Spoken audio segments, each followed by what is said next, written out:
देखो इसमें कल वाली जो क्लास थी उसमें हमने केवीएल लगाना सीखा था और उससे हमने करंट निकालना सीखा था कि हर एक ब्रांच में जो है कितना करंट फ्लो करेगा। ठीक है, पहला स्टेप जो है केवीएल के क्वेश्चन सोल्व करने में पहला स्टेप होगा ही करंट निकालना। विदाउट करंट उस पर और कोई क्वेश्चन नहीं निकाल सकते आप। ठीक है, इसमें ये जो सारी बातें इस पे लिख रखी हैं इसी क्वेश्चन के पे बेस हैं। ये सारी बातें तभी सोल्व हो सकते हैं जब आपको हर एक ब्रांच में करंट की सही डायरेक्शन पता हो।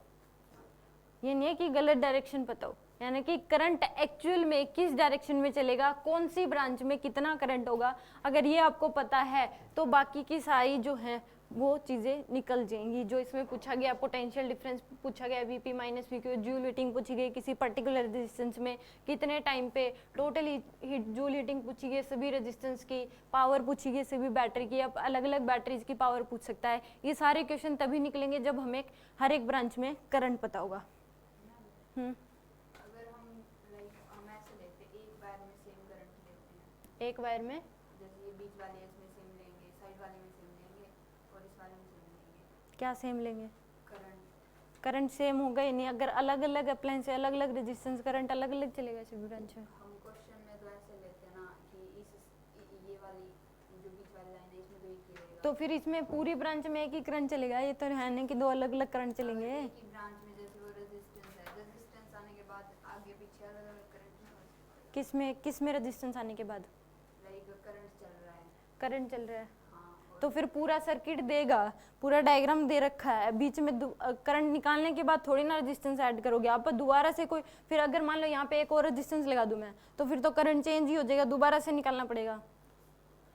अब इस पूरी 3 ब्रांच है, इसमें 1 2 और 3 ब्रांच है, तीनों ब्रांच में अलग अलग करंट ही होगा। तो फिर हम लाइक अगर मान लो इसमें से अगर इधर जितने भी लगे हुए हैं, मान लो सभी की वैल्यू सेम है, इधर 2 इधर 2 इधर 30 इधर 30, ये दोनों इसमें जितने रेजिस्टेंस या बैटरी लिखी हुई है और जितने इसमें जितने ओम के रेजिस्टेंस है इस ब्रांच में भी उतने ही ओम के रेजिस्टेंस है। मान लो इसमें जितने वोल्ट की बैटरी लगी हुई है इस ब्रांच में उतने ही वोल्ट की बैटरी लगी हुई है। तो फिर उस केस में दोनों में डिफरेंस ही क्या होगा? फिर दोनों ही केस में मान लो इस बैटरी में से 10 एम्पियर लगा तो 5 इधर चला जाएगा 5 इधर चला जाएगा। आप सोल्व करोगे तो, क्योंकि हमने अभी पढ़ा नहीं है ब्रांचिंग ऑफ करंट होता है अगर दो चीजें पैरेलल में जुड़ी होती है तो उस केस में उनके अक्रॉस पोटेंशियल डिफरेंस सेम होता है। तो करंट जो है इस तरीके से डिवाइड होता है कि पोटेंशियल डिफरेंस क्या हो, सेम हो।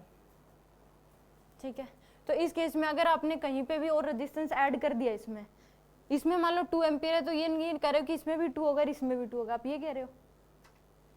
नहीं, जब हम क्वेश्चन सॉल्व करते हैं ना, हाँ। तो इस ब्रांच में हम आई मान लिया, हाँ। तो इस साइड हम I1 कर देते और इस साइड हाँ हम हाँ, I1। तो फिर पूरी ब्रांच में ऐसे ही करंट चलेगा। ये तो है नहीं कि बीच में से कहीं घुस के आ जाएगा, वही करंट ऐसे ऐसे फ्लो करके आएगा ना। बीच में रेजिस्टेंस आया तो वो चेंज क्यों नहीं हुआ? करंट चेंज क्यों होगा? फिर बैटरी ने तो भेज दिया, इस पूरी वायर में करंट चल रहा है, अब इसमें से करंट चल रहा है, रेजिस्टेंस आने पे करंट चेंज होगा क्यों? वो तो आप निकाल लिया ना पहले, करंट जब निकाला आपने तो करंट चेंज होगा क्यों? पूरी ब्रांच में तो सेम ही करंट चलेगा। ये सभी जो सीरीज में जुड़ी हैं, सीरीज में जुड़े हुए हैं तो करंट तो सेम ही चलेगा सब में। तो ये तो है नहीं कि इसमें से तो 2 एम्पियर चला गया फिर आगे पता नहीं कहाँ से आ गया 3, वो आएगा कहाँ से करंट? रेजिस्टेंस कम ज्यादा क्यों करेगा? मेरे को ये नहीं समझ आ रहा। रेजिस्टेंस अपोज जरूर करता है करंट का। जो अगर करंट चलेगा तो उस केस में ये चीजें जो गर्म हो जाती है, जूल हीटिंग करता है। जितनी बैटरी जो है वर्क करती हैं उतनी ही जूल हीटिंग होती है हमेशा। बैटरी ने वर्क करा, एनर्जी दे दी, बैटरी ने एनर्जी दे दी, वर्क करा यानी कि वर्क करा तो एनर्जी दे दी, तो उस केस में वो एनर्जी स्टोर कहाँ होगी? रेजिस्टेंस कभी भी एनर्जी को स्टोर नहीं करता, कैपेसिटर करता है। रेजिस्टेंस कभी भी एनर्जी लेके अपने पास स्टोर नहीं करेगा और उस केस में वो लॉस करता ही करता है। अपोज करता है यानी कि लॉस कर देगा उसका करंट का चलने। अगर करंट आ रहा है तो उसका एक बार अपोज करेगा, फिर उस केस में अपोज का मतलब कि करंट चल रहा है वो स्टोर कभी नहीं करता एनर्जी को, कैपेसिटर स्टोर करता है एनर्जी को। रेजिस्टेंस यहाँ पे करंट चला गया, इसमें जूल हीटिंग, अगर रेजिस्टेंस में से करंट गया तो उस केस में करंट गया तो उसके अक्रॉस क्या हो जाएगा?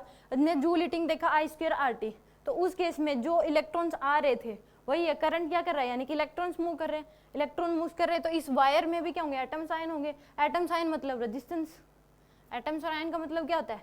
रेजिस्टेंस।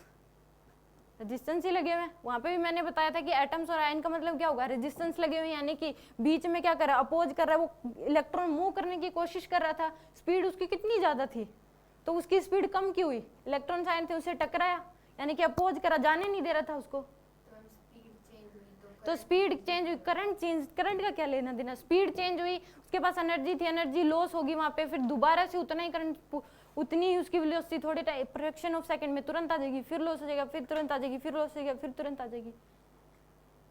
इलेक्ट्रॉन मूव करा, जितना यहाँ से निकल गया उतना तो पहुंचेगा ही यहाँ पे। स्पीड भले ही उसकी कम हो जाए, स्पीड का और करंट का क्या लेना देना है? जितना बैटरी ने चार्ज निकाल दिया वो इस करंट में चला गया, मान लो 2 एम्पियर का जा रहा है इसमें, तो 2 एम्पियर का चला गया तो सभी में से 2 एम्पियर का जाएगा, और जितना बैटरी रूल होता है इसको कोई फेल नहीं करता, जितना बैटरी में से करंट निकलेगा पॉजिटिव प्लेट्स में से उतना एंटर भी करेगा नेगेटिव प्लेट में। रूल होता है हमेशा ये बैटरी का। ये नहीं कि फिर यहाँ पे आप कह रहे हो कि इसमें आगे लॉस हो गया, तो फिर मान लो आगे चला गया 1 एम्पियर, तो इस केस में इधर से 2 एम्पियर गया था, मान लो इसने अपोज करा, मान लो कम कर दिया करंट 1 एम्पियर, तो यहाँ पे रूल फेल नहीं हो जाएगा, यहाँ पे 1 एम्पियर नहीं जाएगा, फिर बैटरी में निकाला 2 गया 1 कहाँ गया फिर? तो हमेशा जो करंट है वो पूरी ब्रांच में सेम रहेगा, कम ज़्यादा नहीं होता। लो जो रेजिस्टेंस है एटम आयन है उसको जितने स्पीड से वो जाना चाह रहा था इलेक्ट्रॉन, जितने टाइम में वो यहाँ से यहाँ तक पहुँच जाता, उससे ज़्यादा टाइम लगा बस उसको। उनसे एटम और रेजिस्टेंस और आयन ने उस करंट को पहुँचने में जितना टाइम लगना था, इलेक्ट्रॉन्स को जितना टाइम लगना था वो पहुँचने में, उससे बहुत ज़्यादा टाइम लग गया उनको। स्पीड कितनी थी उसकी? 10 की पावर 31 की रेंज में है, स्पीड बहुत ज़्यादा थी, एक्सेलरेशन उनका बहुत ज़्यादा था। जो एक्सेलरेशन था वो कितना था? 10 की पावर 31 की रेंज में। तो देखो स्पीड कितनी आ जाएगी उनमें, और वो पहुंच रहे थे कितनी स्पीड से? 10 की पावर -4 मीटर पर सेकंड से। तो वो स्पीड जो एनर्जी का लॉस हो गया, और वो एनर्जी का लॉस किस फॉर्म में हुआ है? रेजिस्टेंस के थ्रू एनर्जी बाहर आ गई जूल हीटिंग की फॉर्म में। अब करंट चल रहा है इंस्पायर में, सभी गर्म हो जाते हैं, क्यों? क्योंकि उसके इसमें करंट चल रहा है, एटम्स और आयन है वो अपोज करने, स्पीड कम ज़्यादा आ रही है, स्पीड कम ज़्यादा आ रही है, तो उस केस में एनर्जी का लॉस हो रहा है, वो एनर्जी जा आ रही है, जूल हीटिंग में जा रही है। आगे इसमें, अब इसमें ही कल वाला ही क्वेश्चन है, इस केस में हमें जो है ये सभी क्वेश्चंस करने के लिए हमें हर एक ब्रांच में करंट पता होना चाहिए कि हर ब्रांच में कितना करंट चलेगा। तो इस केस में कल वाला ही केस होगा, वही अब केवीएल अप्लाई कर केवीएल से निकालेंगे। पहला स्टेप होगा सभी बैटरीज को साइन देंगे, दूसरा स्टेप क्या होगा कि एक वर्किंग बैटरी मानेंगे, वर्किंग बैटरी मान के हम करंट फ्लो कराएंगे, करंट फ्लो करा के क्या करेंगे? रेजिस्टेंस को साइन देंगे, और फोर्थ स्टेप क्या था? केवीएल अप्लाई करेंगे। तो इन सभी में हमें करंट पता है क्योंकि ये हमने कल कर चुके थे, वही सर्किट है। तो इस केस में सभी में करंट कितना हो जाएगा? इस ब्रांच में कितना करंट था? सही, जो इसकी करेक्ट डायरेक्शन आई थी,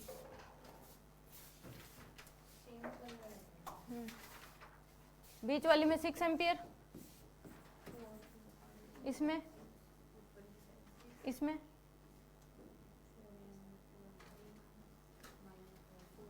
इसमें इधर है 4 एम्पियर, और इसमें 2 इधर, तो इसमें भी 2 होगी, इसकी डायरेक्शन ये होगी, इधर भी 2 एम्पियर, इसमें 4 एम्पियर, 4 एम्पियर।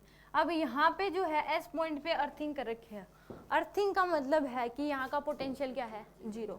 यहाँ पे ये नहीं है कि अर्थ से तो कनेक्ट है, बट ये नहीं होगा कि अर्थ में से करंट चार्ज आ जाएगा और अर्थ में चार्ज चला जाएगा, ऐसा नहीं होता यहाँ पे, ठीक है। अर्थिंग का मतलब ये है कि यहाँ का पोटेंशियल क्या है?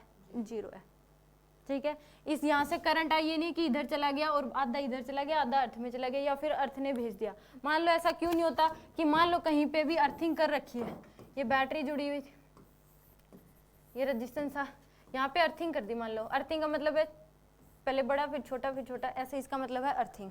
तो यहाँ का पोटेंशियल क्या हो गया?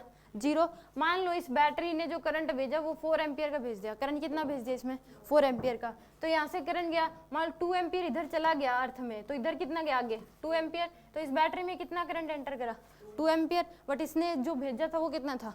4 एम्पियर। पॉजिटिव प्लेट में तो 4 एम्पियर निकला था, तो 2 एम्पियर कहाँ गया था? यहाँ तो रूल फेल हो गया फिर, कि जितना करंट एंटर निकलेगा बैटरी की पॉजिटिव प्लेट से उतना ही एंटर करना चाहिए। तो उस केस में अर्थिंग का यहाँ पे मतलब है कि जहाँ पे अर्थिंग कर दी वहाँ का पोटेंशियल क्या होगा? 0 होगा, वहाँ का पोटेंशियल क्या होगा? 0। तो अर्थिंग का मतलब है कि एस पॉइंट का जो पोटेंशियल है वो क्या दे रखा आपको? 0 दे रखा। अब अगर मान लो यहाँ पे से 4 एम्पियर है, 2 एम्पियर अर्थ ने भेज दिया, तो टोटल कितना हो गया? 6 एम्पियर। तो इस केस में एंटर कितना करेगा यहाँ पे? 6 एम्पियर। बट इसने तो भेजा 4 एम्पियर था, तो 6 एम्पियर एंटर कैसे कर सकता है? क्योंकि जितना निकलेगा उतना ही क्या करेगा? एंटर।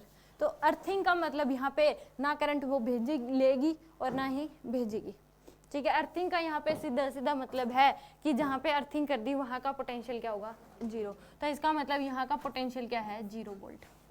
ठीक है। अगर हमें कहीं का भी पोटेंशियल नहीं दे रखा पूरी सर्किट में, तो हम किसी भी पॉइंट का पोटेंशियल नहीं निकाल सकते, पोटेंशियल डिफरेंस ही निकाल सकते हैं बस। अगर पूरे सर्किट में कहीं का एक जगह का पोटेंशियल अगर गिवन है तो ही हम बाकी सभी जगह का पॉइंट का पोटेंशियल निकाल सकते हैं। अगर नहीं गिवन है तो फिर उस केस में हम पोटेंशियल डिफरेंस ही बता सकते हैं। ठीक है। तो इस केस में जो ये पार्ट है, लास्ट वाले पार्ट जो है, Vp का पोटेंशियल, Vq का पोटेंशियल, Vr का पोटेंशियल, ये हम तभी निकाल सकते थे जब इसने यहाँ का पोटेंशियल हमें गिवन किया एस पॉइंट का। ठीक है। तो इस पॉइंट का पोटेंशियल 0 वोल्ट है। तो बाकी ये वाले जो स्टेप हैं ये तभी कर सकते हैं जब यहाँ का पोटेंशियल हमें पता है 0 वोल्ट। अगर ये ना देता तो ये तीनों स्टेप आप नहीं कर सकते थे, ये तीनों स्टेप आप नहीं कर सकते थे। ये तीनों स्टेप करने के लिए किसी और जगह का, यहाँ का पोटेंशियल पूछ रखा है, यहाँ का पोटेंशियल पूछ गया, यहाँ का पोटेंशियल, ये तभी बता सकते हो जब पूरे सर्किट में किसी एक पॉइंट का पोटेंशियल आपको पता हो। अगर यहाँ का नहीं देता तो ये तीनों स्टेप कर ही नहीं सकते आप।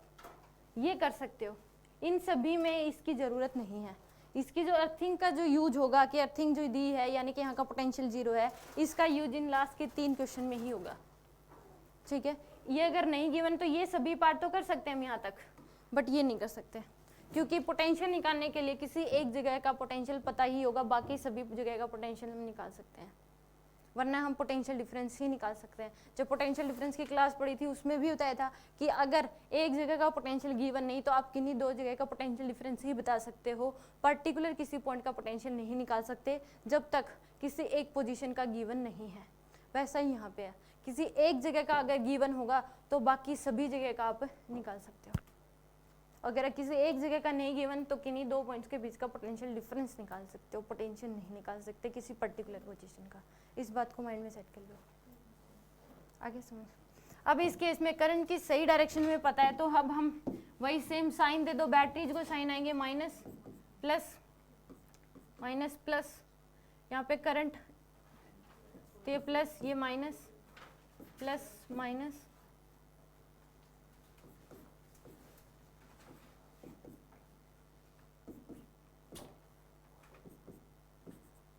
ठीक है। सही डायरेक्शन ये बाकी के सभी पॉइंट्स, ये नहीं कि -2 एम्पियर है, आपने वही डायरेक्शन जो आपने मान ली वही डायरेक्शन आप ड्रॉ कर ली। इसके लिए आप करंट निकालने के लिए आप कोई भी बैटरी मानो, किसी भी डायरेक्शन में चलो, अगर आंसर नेगेटिव में आ गया तो उस केस में आप उसकी डायरेक्शन चेंज करके ही ये क्वेश्चन सही सोल्व करोगे। अगर पहले बना रखे हैं साइन जो दे रखे हैं, फिर साइन चेंज हो जाएंगे उनके, दोबारा से डायग्राम बनाओगे, उनके साइन चेंज करोगे, जो सही एक्चुअल डायरेक्शन है करंट की वो ड्रॉ करोगे, फिर बाकी के स्टेप पे जाओगे। ठीक है। यानी कि ये सभी स्टेप तभी हो सकते हैं जब आपको हर एक ब्रांच में करंट पता है। ठीक है। अब इसमें हमें पूछा है Vp माइनस VQ, यानी कि Q से P की तरफ जा रहे हैं। क्या Vp माइनस VQ का मतलब क्या है, Q से P, Q से P जा रहे हैं, तो यहाँ पे आपको सेम Q से P जाना है।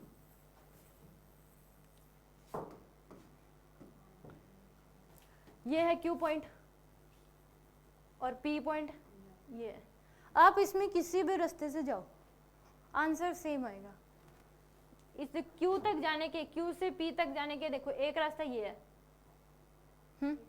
एक रास्ता ये है, एक रास्ता ये है, दूसरा रास्ता आप ऐसे गए, ऐसे गए, ऐसे गए, ऐसे गए, चाहे इसमें 3-4 चक्कर यही मार लो, ये मार लो और फिर चले जाओ, फिर भी आंसर सेम आएगा। कुछ भी कर लो, चाहे घूमते रहो 10 चक्कर मार लो, फिर P तक चले जाओ, फिर भी आंसर सेम आएगा। चाहे किसी भी रास्ते से चले जाओ आप। ठीक है।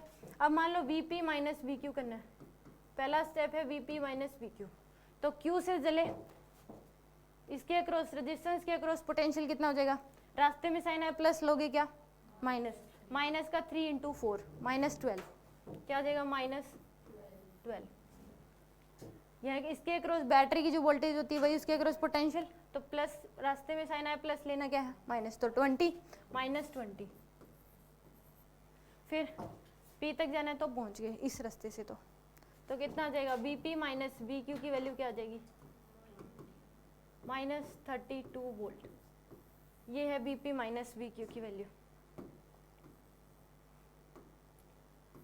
V P minus we Q minus 32 volt.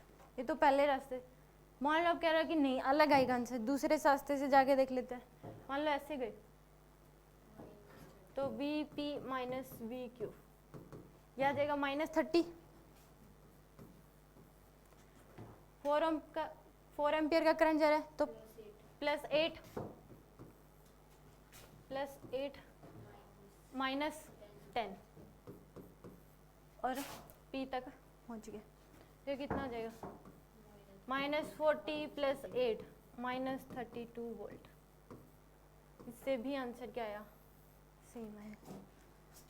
ठीक है, कोई भी सर्किट हो, इस केस में बहुत सारे क्वेश्चन सोल्व करके देखा गया कि इस केस में किसी प्रकार का सर्किट हो, चाहे कैपेसिटर लगे हो, रेजिस्टेंस लगे हो, कितने भी अप्लायंसेस यहाँ पे, अगर आप किसी भी रास्ते से जाओ पोटेंशियल डिफरेंस हमेशा क्या आएगा, सेम आएगा। चाहे कितना डिफिकल्टी से डिफिकल्ट क्वेश्चन हो, चाहे कैपेसिटर रेजिस्टेंस सब कुछ लगाओ, किसी भी रास्ते से जाओ पोटेंशियल डिफरेंस सभी हर एक रास्ते से क्या आएगा, सेम आएगा।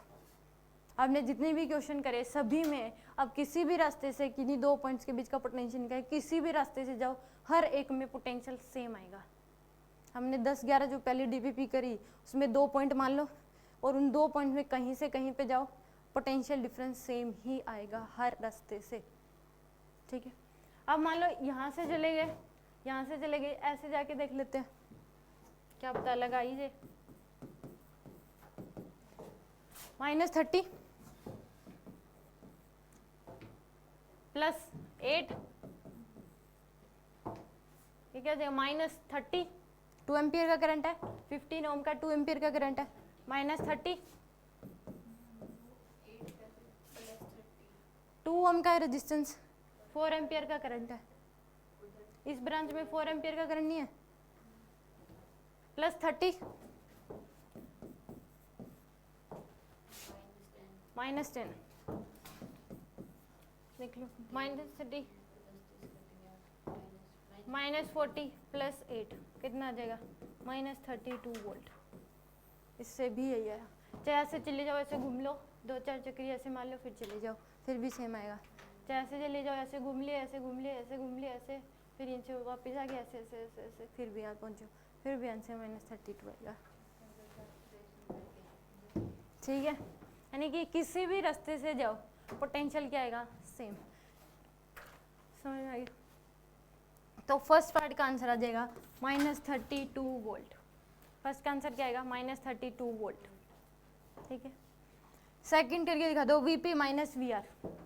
अब Vp P यहाँ पे और R यहाँ पे, यानी कि R से P जाना है। इसमें भी आप किसी भी रास्ते से जाओ आंसर क्या आएगा, सेम आएगा।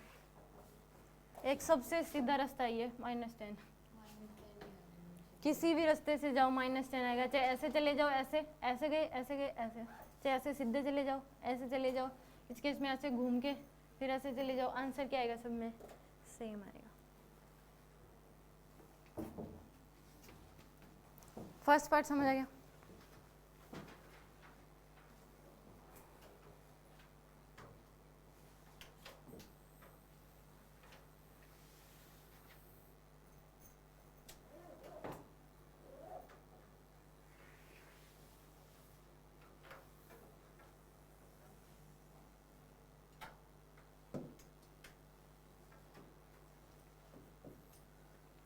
देखो सेकंड पार्ट में Vp - VR, यानी कि R से P की तरफ जाना है। एक सबसे छोटा रास्ता तो यही है, सीधे सीधे चले जाओ, 1 सेकंड लगेगी। क्या आ गया, -10 वोल्ट, -10 वोल्ट, सबसे छोटा रास्ता। ऐसे चले जाओ, ये कितना आ जाएगा, Vp - VR। इस रास्ते से जा रहे हैं तो -8 + 30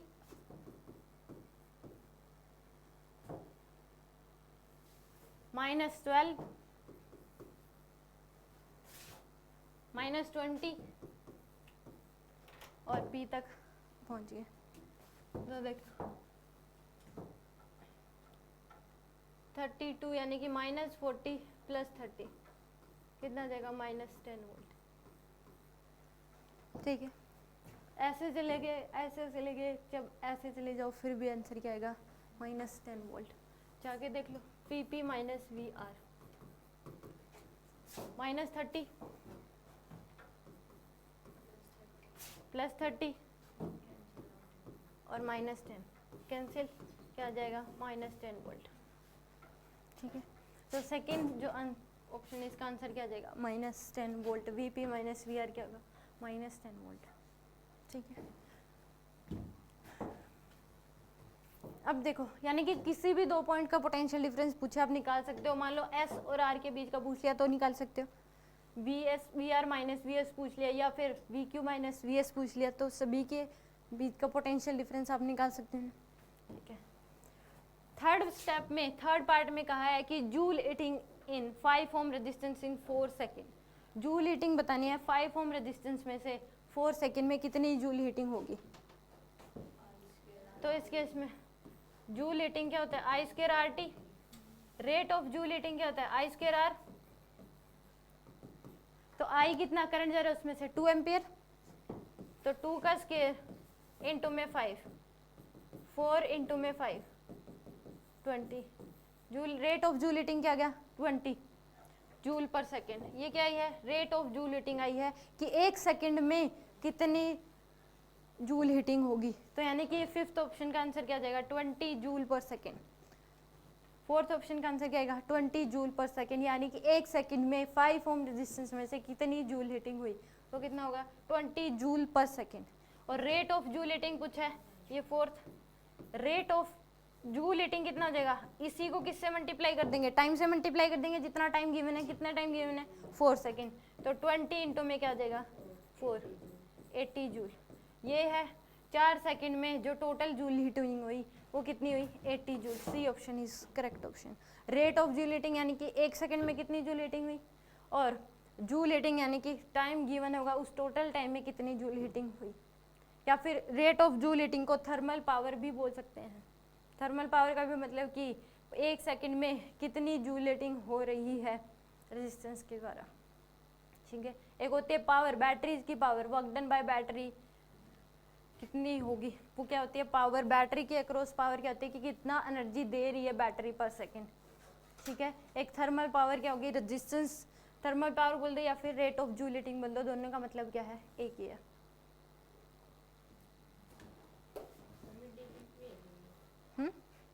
हाँ, यहाँ तक 4 पार्ट समझ आ गए आपको। और हमेशा जो जूल हीटिंग आई है, फिर rate of joule heating always positive, negative नहीं है कि हमेशा पॉजिटिव मिलेगी। क्योंकि यहाँ पे रेजिस्टेंस एनर्जी ले नहीं रहा, लॉस कर रहा है। एनर्जी ले नहीं रहा, लॉस कर रहा है। बैटरी जैसे अगर चार्ज हो रही, चार्जिंग मोड में यानी कि करंट ले रही है वो, तो उस केस में पावर क्या होती है, नेगेटिव। और अगर डिस्चार्जिंग मोड में होती है तो पावर क्या होती है, पॉजिटिव, यानी कि वो दे रही है। अगर कोई चीज़ ले तो उसकी उस केस में क्या होगा, नेगेटिव लिखते हैं। और अगर कोई चीज़ दे रहे हैं तो उस केस में क्या लिखते हैं, पॉजिटिव। तो रेजिस्टेंस ले तो रही नहीं, रेजिस्टेंस ले तो रही नहीं, तो उस केस में रेजिस्टेंस ले नहीं रहे, लॉस ही कर रहे हैं बस। तो उस केस में हमेशा जो रेजिस्टेंस जूल हीटिंग होगी वो क्या होगी, ऑलवेज पॉजिटिव होगी। क्योंकि वो लॉस कर रहे हैं अपने अंदर, कभी भी रेजिस्टेंस एनर्जी स्टोर नहीं करता, जितनी लेगा उतनी लॉस कर देगा। ठीक है,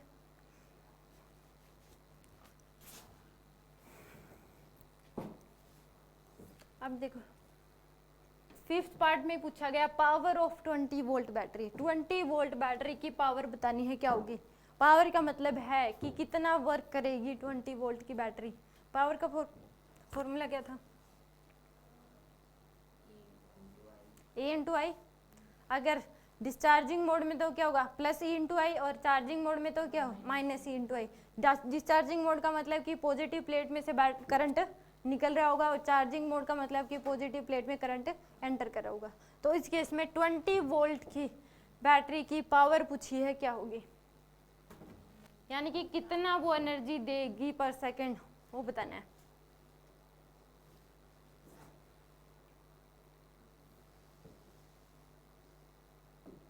बता दो।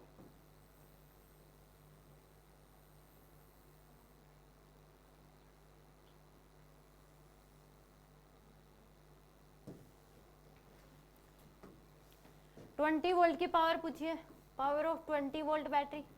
तो 20 वोल्ट बैटरी ये है, तो इसकी नेगेटिव प्लेट से करंट निकल रहा है, यानी कि पॉजिटिव प्लेट में एंटर कर रहा है, तो पॉजिटिव पावर होगी, प्लस ई इंटू आई करोगे, सॉरी ले रही है तो यानी कि नेगेटिव, डिस्चार्जिंग मोड में है।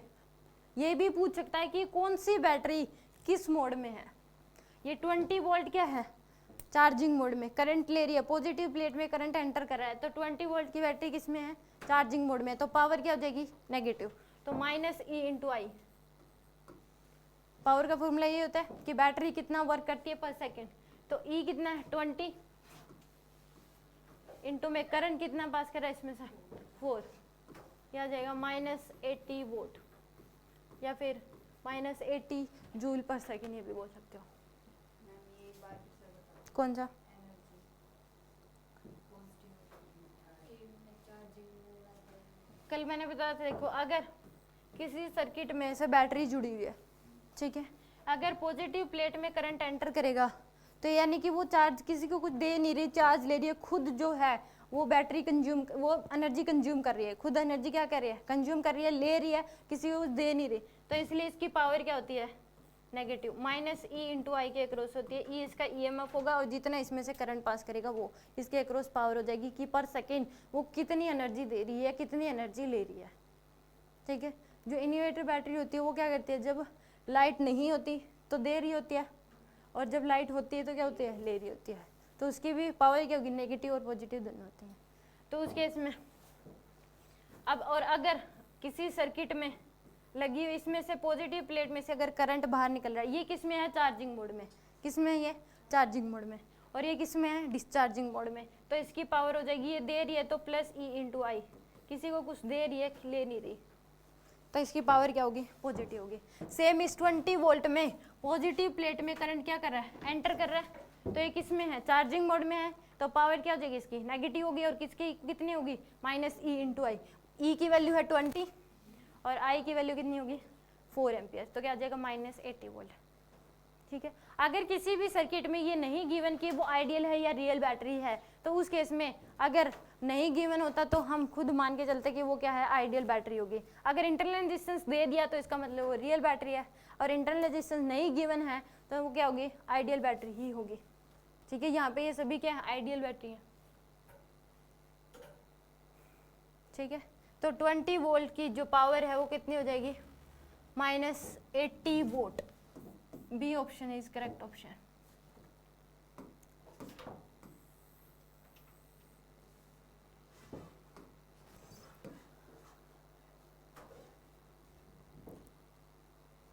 यहाँ तक समझ आया?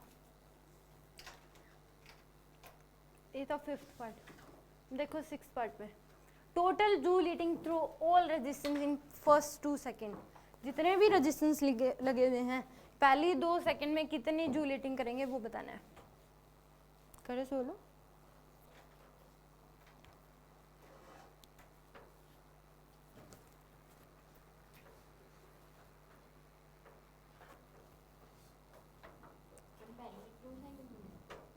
पहले सभी के रेट ऑफ जूल हीटिंग निकाल लो, उन सभी को ऐड करके इनटू में 2 कर दो। सभी रेजिस्टेंस की जूल हीटिंग बतानी है, क्या होगी पहली 2 सेकंड में।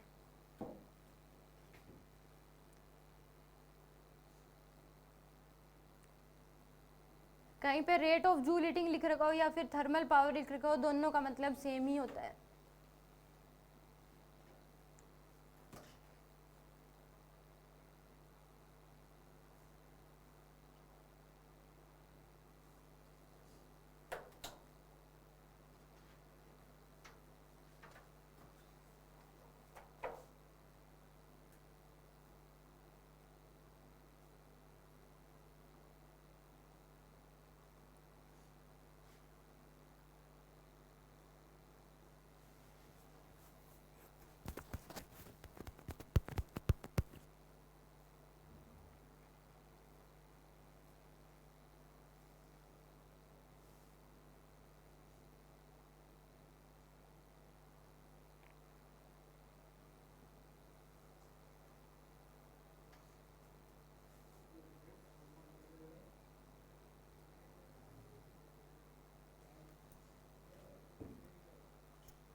करते हैं। टोटल जूल हीटिंग बतानी है सभी, यहाँ से शुरुआत कर देते हैं। इसकी क्या हो जाएगी, I square R, rate of joule heating निकाल रहे हैं पहले, रेट ऑफ जूल हीटिंग निकाले सभी रेजिस्टेंस की। इसके जो आई स्क्वायर आर, आई का इसमें 4 एम्पियर का करंट है, आई स्क्वायर तो 4 का स्क्वायर इंटू में आर कितना है 2, 16 इंटू में 2 32 जूल पर सेकेंड। इसके अक्रॉस क्या जाएगी 3, 4 का स्क्वायर इंटू में 3,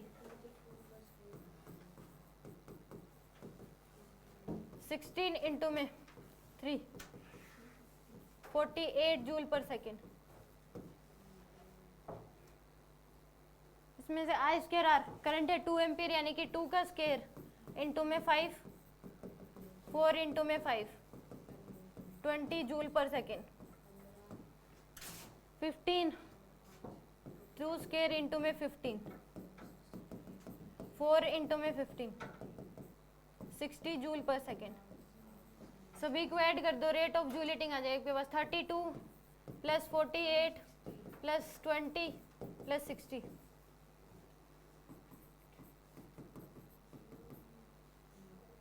80 160 जूल पर सेकेंड। कितनी आ रही है 160 जूल पर सेकेंड। ये आ रही है rate of joule heating bye all resistance, यानी कि पर सेकेंड सभी रेजिस्टेंस में रेट ऑफ जूल। अब इसको क्या करना है, जूल हीटिंग बतानी है इन फर्स्ट 2 सेकेंड में, फर्स्ट 2 सेकेंड में। तो यहाँ पे पुट कर दो 160 इंटू में 2 320 जूल। इतनी रेट जूल हीटिंग होगी फर्स्ट 2 सेकेंड में बाय ऑल रेजिस्टेंस, सभी रेजिस्टेंस के थ्रू पहले 2 सेकेंड में जूल हीटिंग कितनी होगी 320 जूल। है इसमें तो आंसर आ जाएगा आपके पास 320 जूल। नेक्स्ट में पूछा net power of all batteries, सभी की बतानी है, सबकी माइनस ई इंटू आई नहीं आएगी, कोई चार्जिंग में है कोई डिस्चार्जिंग में है, तो देखना पड़ेगा।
देखो नेट पावर बतानी है,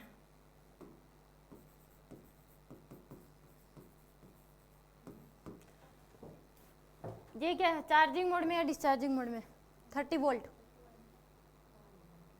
ये वाली डिस्चार्जिंग मोड में है, करंट निकल रहा है 4 एम्पियर का इसमें से, तो डिस्चार्जिंग मोड में है तो क्या होगा प्लस ई इंटू आई, पी 30 वोल्ट की क्या हो जाएगी प्लस ई इंटू आई, यानी कि ई कितना है 30 इंटू में 4 120 जूल पर second. 20 volt P power of 20 volt क्या हो जाएगी माइनस ई इंटू आई 20 इंटू में 4 माइनस 80 जूल पर सेकेंड। 10 वोल्ट क्या चार्जिंग या डिस्चार्जिंग में, डिस्चार्जिंग मोड में पॉजिटिव प्लेट में से करंट निकल रहा है 6 एम्पियर का, तो 10 वोल्ट की पावर क्या हो जाएगी प्लस ई इंटू आई 10 इंटू में 60 जूल पर सेकेंड। पावर ऑफ 30 वोल्ट किस में हो डिस्चार्जिंग मोड में करंट निकल रहा है डिस्चार्जिंग में, प्लस ई इंटू आई हो जाएगा 30 इंटू में आई की वैल्यू है 2 60 जूल पर सेकेंड। सभी को ऐड कर दो 120 240 माइनस 80 कितना आ जाएगा 160 जूल पर सेकेंड।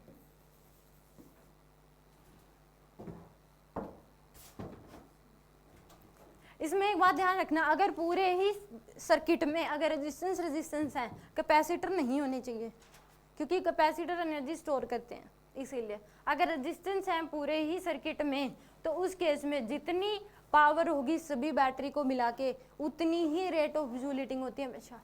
जितना बैटरी वर्क करेंगी वो सारी किसकी फॉर्म में बाहर आ जाएगी, रेट ऑफ जूल, उतने ही जो सभी रेजिस्टेंस मिला के क्या कर देंगे, रेट ऑफ जूल हीटिंग। ठीक है, पर सेकंड बैटरी जितना वर्क करती हैं रेजिस्टेंस भी पर सेकंड उतना ही वर्क करते हैं। ठीक है, जितनी एनर्जी बैटरीज के थ्रू दी जाएगी उतनी ही एनर्जी रेजिस्टेंस के थ्रू क्या हो जाएगी, बाहर आ जाएगी। ठीक है, तो हमेशा देख लो रे पावर जो सभी बैटरीज की है वो कितनी आई है 160 जूल पर सेकेंड, और रेट ऑफ जूल हीटिंग जो हमारा आया था वो भी कितना था 160 जूल पर सेकेंड। तो रेट ऑफ जूल हीटिंग पर सेकेंड और पावर ऑफ ऑल बैटरीज वो दोनों क्या आती है, हमेशा सेम होती है अगर पूरे सर्किट में रेजिस्टेंस ही है बस। तो ठीक है, क्योंकि कैपेसिटर होते तो एनर्जी कुछ एनर्जी स्टोर कर लेते, कुछ रेजिस्टेंस के थ्रू बाहर आती, तो उस केस में इक्वल नहीं होते। तो इस केस में यहाँ पे net power always in case of resistance equal हो जाएगी क्या, रेट ऑफ जूल हीटिंग के। जितनी अगर अगला आर सर्किट है, इसका नाम आर सर्किट भी है क्योंकि रेजिस्टेंस ही रेजिस्टेंस है, रेजिस्टेंस और बैटरी है, तो ये क्या है आर सर्किट है। एक होता है आरसी सर्किट जिसमें रेजिस्टेंस और कैपेसिटर भी होंगे, तो ये क्या है अकेला आर सर्किट भी बोल सकते हो। आर सर्किट में जितनी सभी बैटरीज को मिला के पावर होगी उतनी ही क्या हो जाएगी, सभी रेजिस्टेंस के through rate of joule heating होगी। यानी कि जितना वर्क बैटरीज के द्वारा होगा पर सेकेंड, जितनी एनर्जी बैटरीज देंगी पर सेकेंड उतनी ही एनर्जी लॉस हो जाएगी by resistance in form of joule heating. समझ आ गया। अब लास्ट पार्ट में S, if S point S is earth then what is potential VP VQ और वीआर।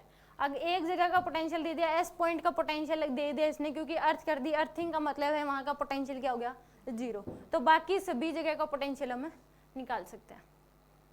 ठीक है, बाकी सभी जगह का पोटेंशियल क्या कर सकते हैं, हम निकाल सकते हैं।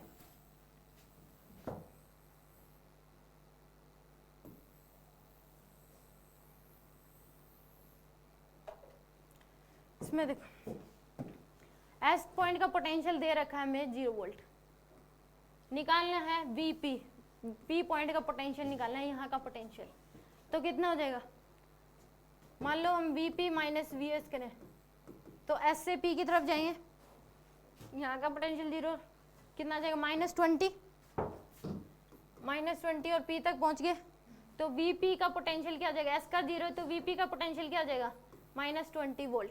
तो आंसर क्या आ जाएगा -20 volt, D option correct option. चाहे इसमें कहीं से भी जाओ आंसर -20 आएगा। ठीक है, तो पी एस पॉइंट का पोटेंशियल दे रखा है, पी पॉइंट का क्या हो जाएगा -20, वीपी माइनस वी, एस से पी की तरफ चले जाओ चाहे पी से एस की तरफ आ जाओ, तो उस केस में पी पॉइंट का पोटेंशियल क्या आ जाएगा, एस का पोटेंशियल क्या है 0 है, पी पॉइंट का क्या आ जाएगा -20 वोल्ट। आगे समझ।